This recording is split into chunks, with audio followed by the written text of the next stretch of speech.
ఇక్కడ సింబా హరితహారమే స్ఫూర్తి పర్యావరణ పరిరక్షణ కథాంశంతో సినిమా నేడు విడుదల అని చెప్పి మన ఉమ్మడి కరీంనగర్ అదేవిధంగా పెద్దపల్లి జిల్లా ఓదెల మండలానికి సంబంధించిన బిడ్డ, తెలంగాణ బిడ్డ. మరి ఇక్కడ మన పెద్దపల్లి జిల్లా నుంచి మరి ఏదైతే సినీ రంగంలో మరి దూసుకెళ్తా ఉన్నాడు ఇక్కడ సంపద్ నంది డైరెక్టర్గా మరి ఏదైతే ఏమైంది ఈవేళ చిత్రంతో సినిమాకు పరిచయం అయిందో, సినిమా తెరకు పరిచయం అయిందో, ఆ తర్వాత తాను పడ్డ ఇబ్బందులు మరి ఇతర తెలంగాణ బిడ్డలు పడకూడదని చెప్పి ఎక్కడికక్కడ ఇటు మరి ప్రొడ్యూసర్లను కానీ అదేవిధంగా కొత్త దర్శకులను కానీ ప్రోత్సహిస్తూ వస్తూ ఉన్నాడు. అందులో భాగంగా తన సహకారంతో సింబా అనే సినిమాను రూపొందించిండు. అది ఈరోజు విడుదల కాబోతా ఉన్నది. ఆకుపచ్చని తెలంగాణ లక్ష్యంగా తొలి సీఎం కేసీఆర్ చేపట్టిన హరితహారం ఎంతో సక్సెస్ కాగా ఇదే స్ఫూర్తి సింబా సినిమాకు కథాంశంగా మారింది. కమర్షియల్ చిత్రంగా కాకుండా ప్రజల్లో పర్యావరణపై అవగాహన కల్పించడం కోసం పెద్దపల్లి జిల్లా ఓదెలకు చెందిన ప్రముఖ సినీ దర్శకుడు సంపద్ నంది, జీలకుంటకు చెందిన దాసరి రాజేందర్ రెడ్డి నిర్మాతలుగా తెరకెక్కించారు. జీవకోటికి చెట్ల వలన కలిగే లాభాలు, భవిష్యత్తులో ఆక్సిజన్కు పొంచి ఉన్న ముప్పును వివరిస్తూ ప్రజలను చైతన్యపరిచేలా Sampath Nandi team works Raj Dasari productions బ్యానర్పై ప్రముఖ తారాగణం జగపతి బాబు, కన్నడంలో ప్రముఖ హీరోగా పేరు తెచ్చుకున్న వశిష్ఠ సింహ ఇతర సినీ నటులతో షూట్ చేశారు. సినిమాను 3 ఏళ్ల క్రితమే పూర్తి చేసినప్పటికీ విడుదలలో కొంత ఆలస్యం జరిగింది. ఈ నెల 3న ప్రీ రిలీజ్ ఈవెంట్ను హైదరాబాద్లోని హోటల్లో నిర్వహించగా శుక్రవారం విడుదల కాబోతా ఉన్నది. మూవీని డబ్బుల కోసం కాకుండా సమాజ హితం కోసం తీశామని, ఇది ఫారెస్ట్ మ్యాన్ ట్యాగ్ లైన్తో మానవ మేధస్సు సంబంధిత సైంటిఫిక్ థ్రిల్లర్గా మంచి మెసేజ్ విజువల్ వండర్గా అలరిస్తుందని నిర్మాత దాసరి రాజేందర్ రెడ్డి తెలిపారు. సింబా సినిమాకు సంబంధించి ఈరోజు సినిమా రిలీజ్ కాబోతా ఉన్నది.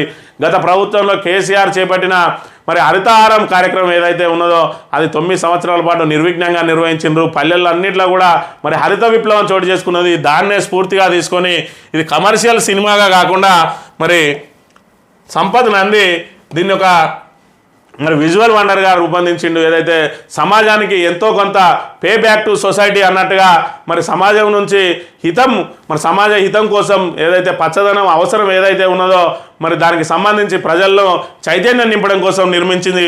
ఒకే ఎత్తు అయితే మరి తాను సినిమా రంగంలోకి రావడానికి అనేక మరి ఒడిదొడుకులు ఎదుర్కొన్నారు, అనేక కష్టాలను ఎదుర్కొన్నాడు. 1 సంవత్సరం పాటు మరి రైటర్ల చుట్టూ, ముందుగా రైటర్గా అనుభవం ఉన్న మరి సంపద్ నంది రైటర్గా అవకాశం కోసం అసిస్టెంట్ రైటర్గా చేరడానికి దర్శకుల చుట్టూ, రైటర్ల చుట్టూ అనేక రోజుల పాటు తిరిగి మరి తర్వాత అసిస్టెంట్గా చేరి మరి అంచెలంచెలుగా ఎదిగి ఏమైంది ఈవేళ సినిమాతోటి తెలుగు తెరకు పరిచయం అయిండు. రచ్చ సినిమాతోటి మరి రామ్ చరణ్తో తీసిన రచ్చ సినిమాతోటి మరి తెలంగాణలో రచ్చ చేసి మరి ఒక మంచి పేరు తెచ్చుకున్నాడు. ఇక్కడ తెలంగాణకే పేరు తీసుకొచ్చిండు. మన పెద్దపల్లి జిల్లాకు పేరు తీసుకొచ్చిన వ్యక్తి సంపద్ నంది.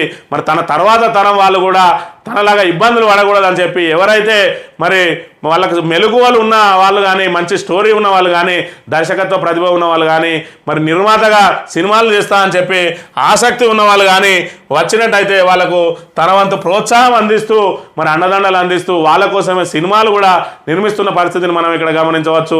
ఒకవైపు తాను దర్శకునిగా కొనసాగుతూనే మరి ఇటు గాలిపటం అనే సినిమా ద్వారా, అదేవిధంగా పేపర్ బాయ్ అనే సినిమా ద్వారా, అదేవిధంగా ఓదెల రైల్వే స్టేషన్ సినిమా ద్వారా, ఇప్పుడు సింబా సినిమా ద్వారా, అదేవిధంగా మళ్ళీ రాబోతా ఉన్నది ఓదెల 2 సినిమా ద్వారా ఇటు దర్శకులకు ఇటు నిర్మాతలకు అవకాశం కల్పిస్తూ మరి వాళ్ళను ప్రోత్సహిస్తూ తనలాగా పరిశ్రమలో ఇబ్బంది పడకూడదని చెప్పి వాళ్ళందరికీ కూడా మరి ఇబ్బందులు పడకుండా ప్రోత్సాహం అందిస్తున్న దర్శకుడు. ఇక్కడ సినీ పరిశ్రమలో తెలంగాణ మరి ప్రాతినిధ్యాన్ని పెంచే ప్రయత్నంలో భాగంగా అందరికీ మరి నిస్వార్థంగా మరి వారిని ఏదైతే ఒకరు మరి ఆంధ్రలో చూసుకుంటాం వాళ్ళు వచ్చినట్టయితే మరి ప్రోత్సాహం ఇస్తారు, మన వాళ్ళని తొక్కి పెడతారు.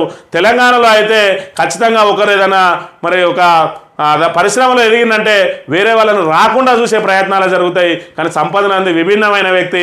తనతో పాటు తన తెలంగాణ వాళ్ళందరినీ కూడా మరి ఎదిగింపజేయాలని చెప్పి వాళ్ళకి చేయూతను అందియాలని చెప్పి నిర్మాతలుగా ఆసక్తి ఉన్న వారికి నిర్మాతలుగా అవకాశం ఇస్తూ, దర్శకులుగా మరి అది ఏదైతే ప్రతిభ ఉన్న వాళ్ళను దర్శకులుగా అవకాశం కల్పిస్తూ, అదేవిధంగా మ్యూజిక్ డైరెక్టర్లుగా అవకాశం కల్పిస్తూ చిత్రాలను నిర్మిస్తున్న పరిస్థితిని మనం గమనించవచ్చు. అందులో భాగంగా సింబా సినిమాను మరి లాభాపేక్ష లేకుండా కేవలం మరి ప్రజలకు ఒక మంచి మెసేజ్ ఇవ్వడం ద్వారా ఏదైతే హరిత విప్లవం తీసుకొచ్చిన కేసీఆర్ను ఆదర్శంగా తీసుకొని ఇక్కడ సింబా సినిమాను నిర్వహించడం జరిగింది. దీనికి సంబంధించి ఇక్కడ సంతోష్ కుమార్ ఏదైతే హరిత ఛాలెంజ్ ఏదైతే పెట్టిండో ఆయనను కూడా అక్కడికి పిలిచిండు ప్రీ రిలీజ్ ఈవెంట్కు. దానికి సంబంధించి మరి హరితహారమే ముఖ్యంగా మరి హరిత విప్లవం ఎంత అవసరం సమాజానికి అనేది రాబోయే రోజులలో ఆక్సిజన్ లేక ఇబ్బందులు పడే ప్రమాదం ఉన్నాయి కాబట్టి చెట్లను పెంచాలి అని చెప్పి చక్కటి మెసేజ్ తోటి ఈరోజు రిలీజ్ కాబోతా ఉన్నది.